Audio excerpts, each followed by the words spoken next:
पंडा जोठी नहीं सेठी चेयर फांका आज्ञा एमाने जानी शुणी रानी पंडा को बदनाम करुछंदी। आज्ञा एटी पते मु कहबी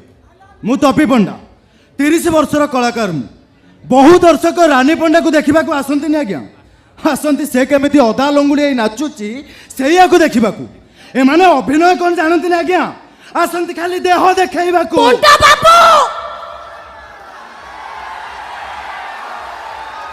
सोना अधिक होउछ घर भितर पसी जिबे सोना 50-55 वर्ष हलानी